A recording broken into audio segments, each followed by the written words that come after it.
Boas tardes, benvidas e benvidos a este espazo de Non Calamos Radio Castro, onde hoxe imos mergullarnos no mundo das cantareiras e das letras galegas.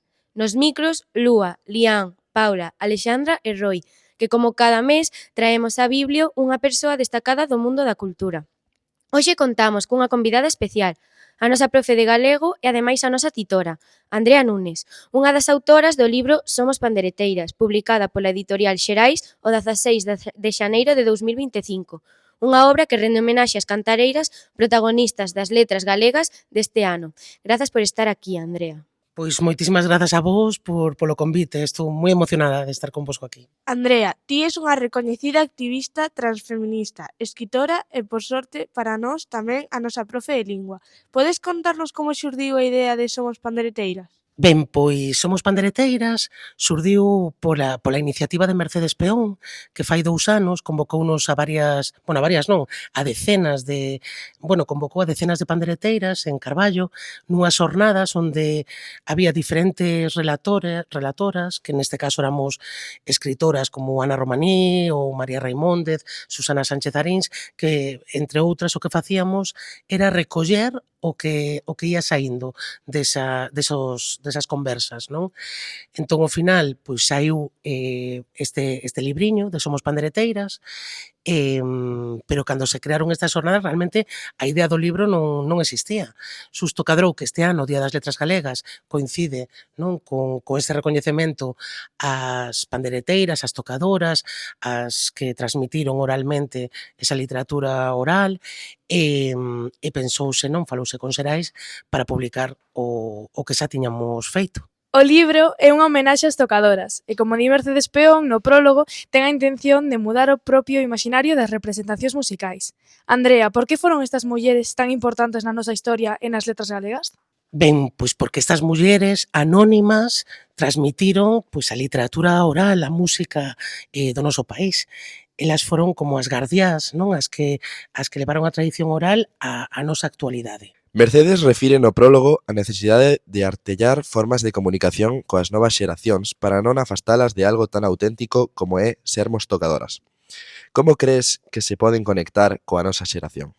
Pois é moi importante manter viva esa tradición, deberíamos, valorar moito todo o que é pois a música tradicional, a literatura oral, de feito mantense viva na literatura galega actual de moitas formas, non? Eu penso agora mesmo no libro de Feitas o Sisel, que saiu fainada, gañou o premio Sisargas de Diana Kuric, onde utiliza esas coplas, non? Esas glosas de cantigas e dende aí desenvolve pois os seus poemas. Por non falar pois iso da música como citamos previamente ou doutras obras, non? Teñen un valor, unha importancia e máis na nosa cultura moi elevada, non? No libro participades 6 mulleres: Mercedes Peón, a promotora, Natalia Balseiro e as poetas, Ana Romaní, Selina Otero, María Raimóndez, Susana Sánchez Arins e ti mesma. Como foi o proceso e creación? Algunha anécdota que podas contarnos? Para min foi espectacular chegar ao espazo de Carballo e atoparme con centos de mulleres, de pandereteiras, de diferentes idades, de diferentes localidades de Galiza, e ver como se articulou nesa xornada, esas mesas de traballo, ver como o que habitualmente non tiña voz, o que estaba silenciado, collía forza, non? E collía ese lugar de importancia. Para min foi o máis espectacular destas xornadas, atoparme con centos de mulleres de todas as idades, de diferentes partes de Galiza, non, reflexionando políticamente ao redor de sermos tocadoras. Para min foi espectacular. E xa para terminar, con que copla te quedarías?